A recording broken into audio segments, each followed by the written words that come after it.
So as an aspiring artist, one of the things that you want to do is get your music heard. I mean, that's one way to make it big in the music business. If you're making music, you need as many people as possible to hear the music that you're actually making. One of those ways to get your music heard is through radio. Now, we're in a day and age where streaming is kind of like the popular thing with the new generation. But I have here DJ Skee, who's been a DJ for over 20 years. He owns Dash Radio. He's responsible for helping to break artists like Kendrick Lamar, Post Malone, Lady Gaga, Nipsey Hussle has done incredible projects with artists like The Game, right?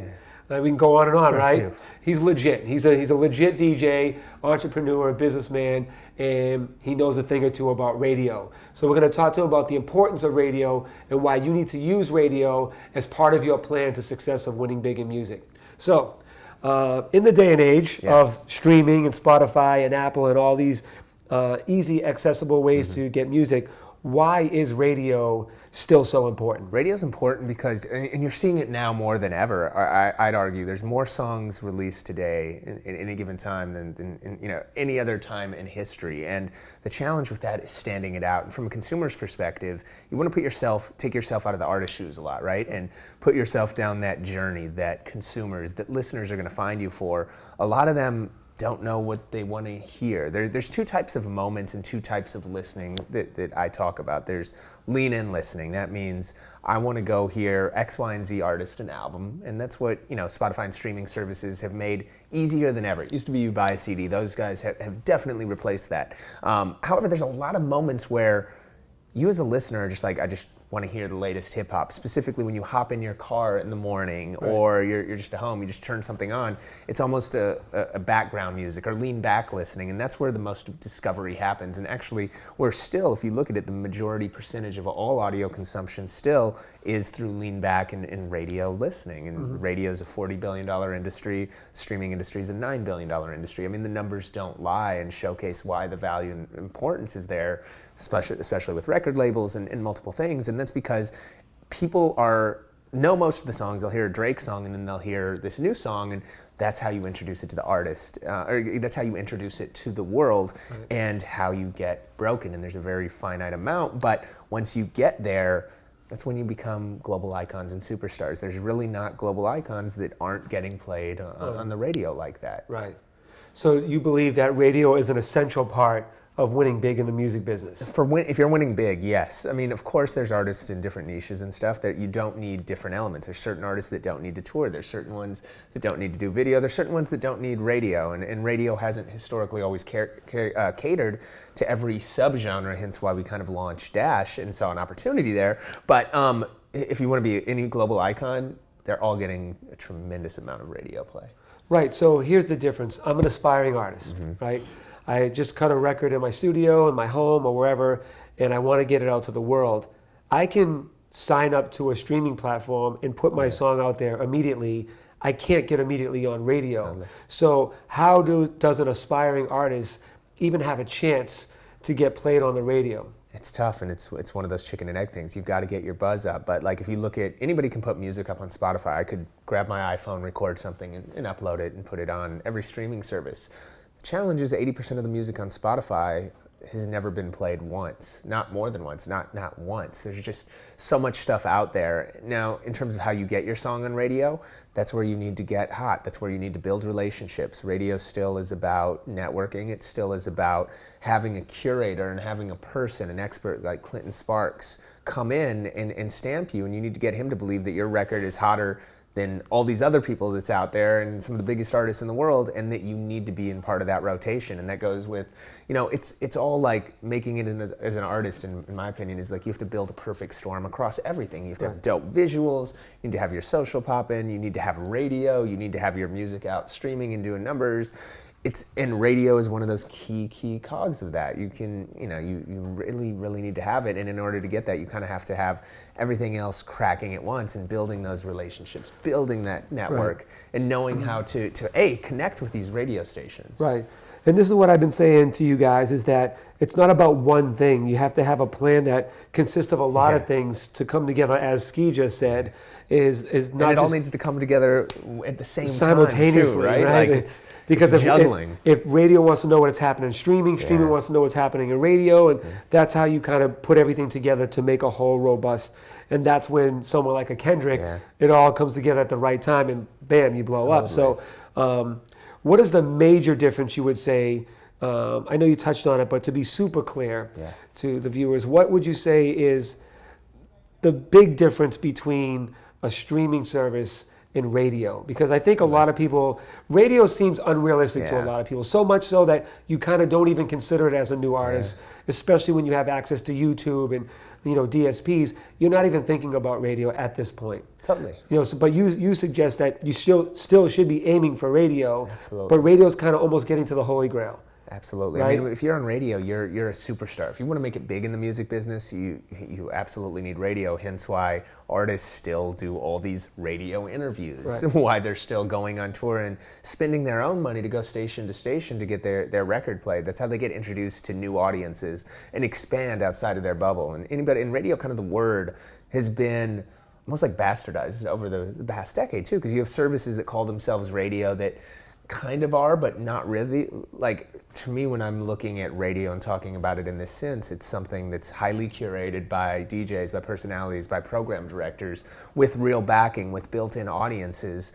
That's not just, an algorithmically driven, something that sounds like something else in a feed. And by the way, no record will ever truly break in a service like a Pandora or something, because until you hit some level of success, you're not going to hit those algorithms. So that's why radio is so important. That's how things break that sound outside the mold. An artist like Kendrick sounds so different than anything else. He wouldn't have hit those algorithms, right? If it wasn't for other people going and playing and taking a chance and risking on it. And that's why you got to find these DJs and these platforms that will give you that chance and then take advantage of it and run with that to blow your stuff up as an artist if you really want to succeed. So do you think that radio is necessary at this point, or do you think that people can still blow up and have tremendous success without radio? I mean, I think you can get away without certain elements, and radio is one of those. There's certain people, like I said before, you don't necessarily need to have the most cracking touring thing. You can have just radio and be cracking in all these other elements. But, if you really want to be a global superstar, you have to have radio at a certain point, right? If you're hitting that level. And for breaking, it still is so key. It's even what labels look at. Oh, I'm getting this many spins. They're looking at how many streams you're doing, how much your social following is, how many spins you're getting on radio. It's still such a clutch thing. And again, you can get away without having one of those elements, radio being included in that, but it's a lot tougher. And it's definitely something you want to focus on. Speaking of spins, because a lot of people watching might not know what that means. So what exactly do you mean by spins? A spin means how many times you're being played on each individual station. So every time you're spun on a station, that counts as one spin. So if a station is playing you twice a day, then you're getting 14 spins a week. And if 10 stations are playing you twice a day, you're getting 140 spins a week. Right, and how do they keep track of those spins? Like if I'm an aspiring artist, I got a record, I want to try to go get it on radio right now. How do I keep track of the spins? How do I know how many spins I'm getting? Totally, and these are all tracked by companies from Nielsen BDS to Mediabase that track exactly what's being played on what stations, and that's what label executives look at, that's what advertisers look at, that's what brands look at, that's what even, radio promo people look at to determine what songs to push and to focus on more where they're seeing momentum. Right. So as far as like a DJ, because we're talking to everybody that wants to win big in the music business. So there's DJs like yourself, like myself, that want to be on radio. They want to be a star and they want to help break new artists and introduce new music to the masses. How would a DJ go about getting onto a radio platform? Again, it's the same thing. You've got to network, you've got to build relationships, you've got to show your history and get your buzz up. Like when you're on the station, you're not just going to walk in the door and be like, hey, I'm a dope DJ. There's a lot of dope DJs, a lot of dope artists. You need to start making a name for yourself. What makes you dope? And make yourself valuable to them. I mean, you're the king of doing these things, showcasing what your value is, not always asking others for handouts, but showing what you provide them.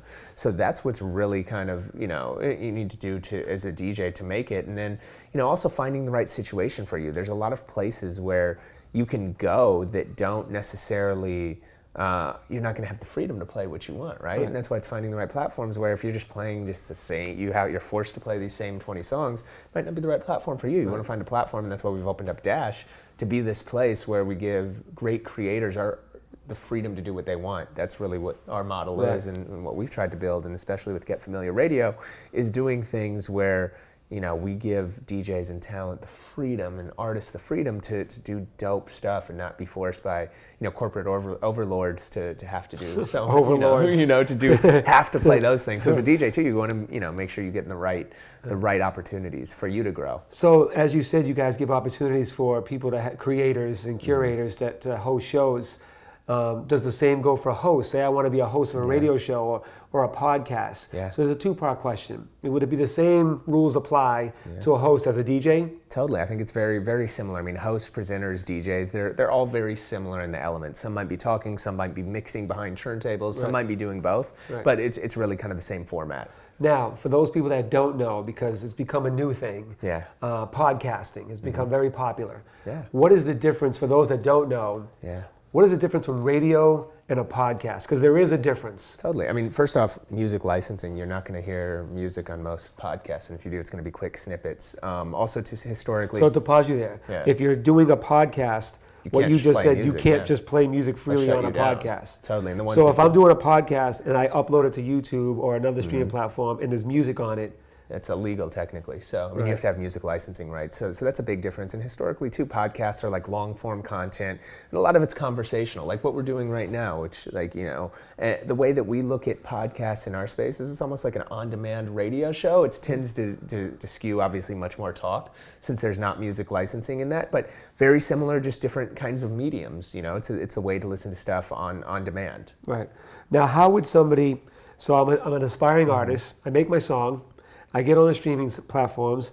I now have it playing on radio. I got it tracked by Mediabase or BDS. By the way, how does somebody do that? Get their song tracked by Mediabase or BDS? How do you do that? You have to submit that through each different respective portal, right? So you have to go and get your song ID'd for them so they can pick you up and hear it. So it's an easy process, but it is a process, and it is another step and another thing that you need to do as an artist. So now I've done all these things. How, as a new artist, because I can see clearly how I make money on Spotify or Apple or YouTube. I can see according to the streams I'm making money. Yeah. How would I make money with my song being played on radio? I mean, two things. One, you're getting paid back from licensing on that. Every time your song gets played, you're getting paid back in royalties from that. But more importantly than that, radio is how you're building your brand to tour, to sell your merch, to drive streams to your albums. The flow process for 100 years for artists being discovered. Somebody plays their song on the radio, somebody listening is like, hey, who is that? That's cool. They go buy their album, and now instead of buying their CD, they're streaming it on Spotify. They go support them and see their show. They buy their merch, and radio is that entry point. It's how you get discovered by somebody who doesn't know who you are. That's what radio is great at. Right. Or for already established artists, for people to discover and get, fall more in love with songs that they like already and get introduced to new songs. Now, you've been responsible for helping to break and expose a lot of big-time artists throughout your career. So what advice would you give to an aspiring artist who's starting out, having this information, they're watching this course, they're learning all the things that we're teaching them how to win big in the music business. You being someone as successful as you've been and have the reputation and respect that you have in the music business, if someone was to say, Skee, give me advice on what's the best course of action I should take to win big in the music business, what would you say to them? I know it's a lengthy. Easy. That's a lot. That's why they got this course and read the book. It's amazing. I mean, but it's good to get quick things from experienced people. You can't. I mean, you really have to do multiple things. You can't be dependent on just one. Oh, I'm just going to do a dope video. Oh, I'm going to post it on YouTube. Oh, I'm going to get on radio. Right? You have to time all these things and be strategic so it aligns. So you got to make a plan. 100% have to have a plan, and then you have to be able to adjust when you see things working. So you got to be flexible. Totally. When things happen, like something could take off a lot faster than you're ready for. You got to run, or it could not take off, and then you adjust and try something else. Be prepared. Totally. Right.